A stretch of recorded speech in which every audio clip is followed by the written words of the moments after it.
Welcome to the Land Your Bet Sports Betting Show. Looking at Bills and Jags here on Monday night after a pretty good Sunday in the NFL, up about a unit or so. For now, I'm going to take you through my best bets and leans that I have here in this Jags and Bills game. Let's get right into it. Jags come in at 5.5-point dogs here on the road.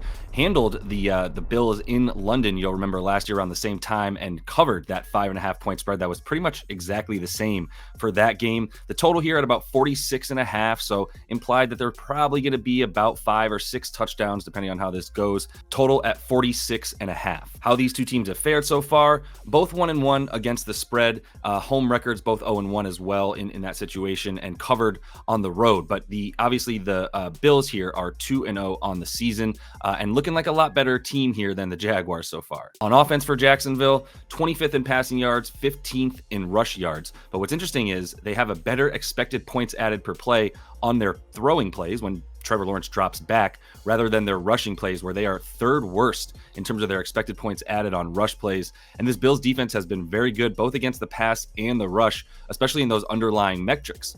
Some of the garbage time stuff against the Dolphins, gave up a few easy passes here and there, but for the most part, even with the injuries on the Bills defense, this has been a shutdown D the first 2 weeks. On the other side of the ball, the yardage might not be there for this Bills squad, mostly because they just put the hurting on that Dolphins squad last week and had a couple short fields as well. So they're still putting up points. You can see their first and drop back EPA, meaning they have the best passing offense right now in terms of expected outcome on those passing plays. Rushing stuff, 18th in terms of EPA, right around where they are with the yards. But once again, they didn't really need to run the ball that well in the last game when they had so many short fields against that Dolphins squad. And for the Jags, the key here is that they have been terrible versus the pass, and a very good run defense, 11th best in terms of rushing yards allowed and their rushing EPA. And they've been in about a neutral game situation for most of this. Week 1, they were leading for a good amount of the first part of the game before losing at the end. And then in week 2, they were really never leading and had no shot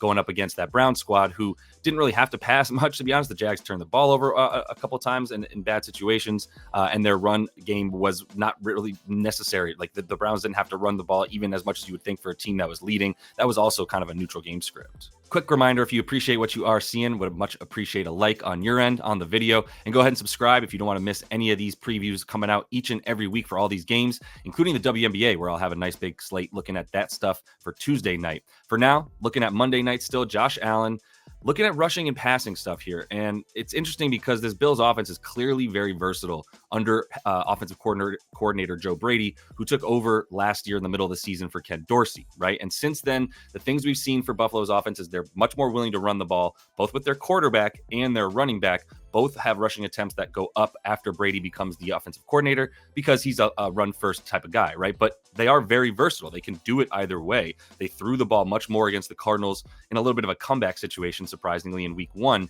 But right now, you look at Jacksonville, and what's still very key here, like all of the metrics underlying and otherwise say that they are much, much better versus the run. I think the Bills will be happy to dink and dunk a little bit more rather than just hand the ball off to James Cook the way that they did in the last game, and even in game 1 of the season, where they really owned the time of possession in the second half with Cook. I'm sure they still want to own that time of possession, but I do think they're more willing to do it with little short passes in this one rather than relying on the run game at times. You look at the rush attempts with him, they are way up, but Jacksonville, once again, not only are they better at limiting the run versus running backs on end around plays to wide receivers, they're also very good at containing the quarterback and keeping him in the pocket. In the first 2 games of the season, just 4 rush attempts per game for the quarterback, 4.3 yards per carry. So they're giving up about 16 yards per game to the quarterback here in terms of rushing yards. And granted, they played Deshaun Watson, rushing quarterback. Week 1, Tua, not a rushing quarterback. So it makes sense that they've limited it, but it's still impressive what they've done against Deshaun Watson last week. And Josh Allen, I don't really want to have to rely on him to get roughly 10 yards per carry, or even, let's say he's at about 40 rushing yards, let's say about 8 yards per carry. Averages about 6 in these situations. So it's not something that like the math tells me to take the rushing for him. I think the passing yards are probably a lot better over if you're looking that route for Josh Allen. In fact, I'd even lean under on the 39.5 rush yards. So with that correlation in mind, James Cook, we're fading rushing similarly to Allen, but we do like the receiving a bit more here. Now, the 2.5 receptions not going to get you much juice. I do like it, but if you can still get 15.5 receiving yards for James Cook, I think that's a really good look in this game. I do see a little bit more dink and dunk coming from this offense rather than, like I said, just straight running the ball.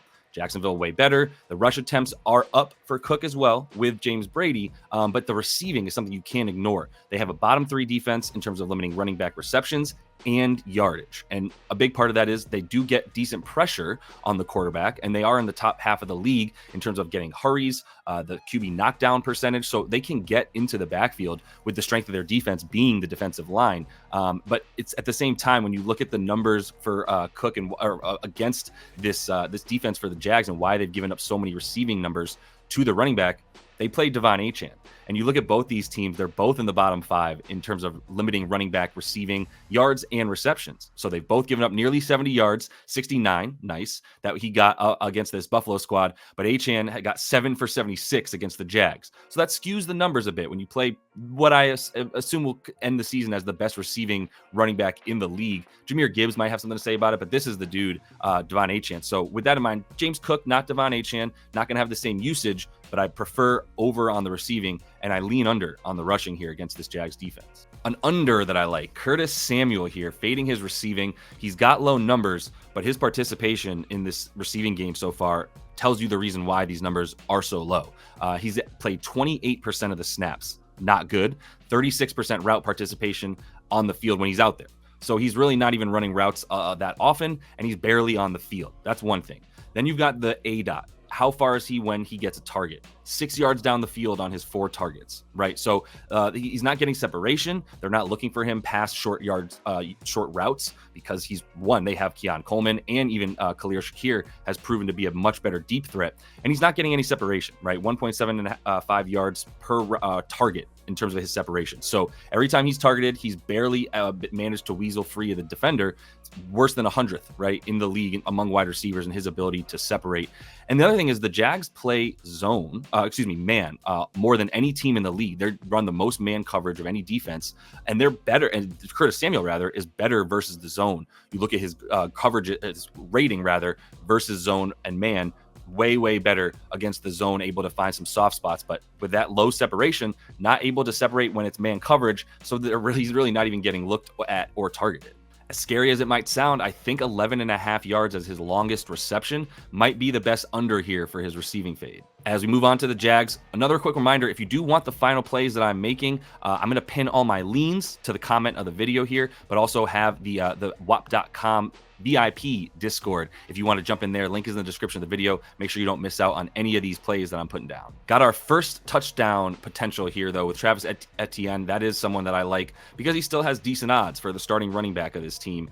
He has 2 touchdowns on the year, and his odds are still at about plus 110 for him to get in the end zone. So I do think this game will be in the 20s for each of these teams, around 40 to 45 points. I think we have a very fair number on the total. So if you think that there's going to be 2 to 3 touchdowns for the Jags, would make sense that this is the dude. He is the red zone machine for this squad. That's really what it comes down to for him. He has 9 of the 11 red zone rushing attempts this season, and he has 2 of their 6 targets from Trevor Lawrence when they're inside the red zone at running back. So you put all that together, 11 of 17 potential touches that he could have even had inside the red zone. He's had 65% of them.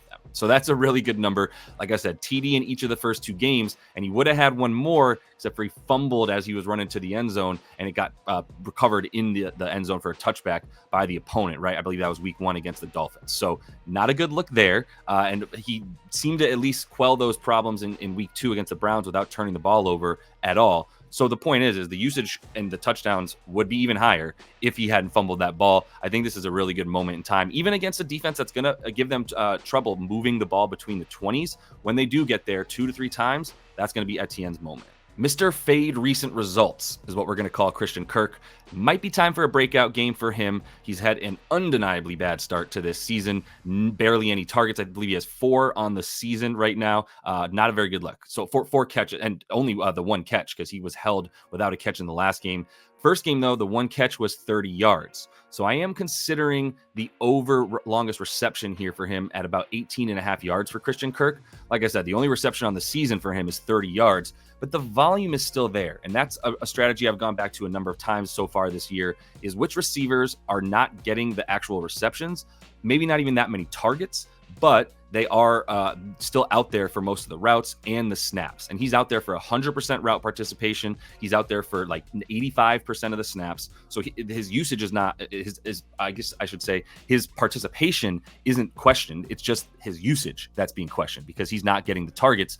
But once again, Trevor Lawrence in the media admitted that he needs to get the ball to Christian Kirk and that he should be a much bigger part of the offensive game plan moving forward. I think that'll mean they're probably going to try to get him 1 or 2 looks in the first quarter alone.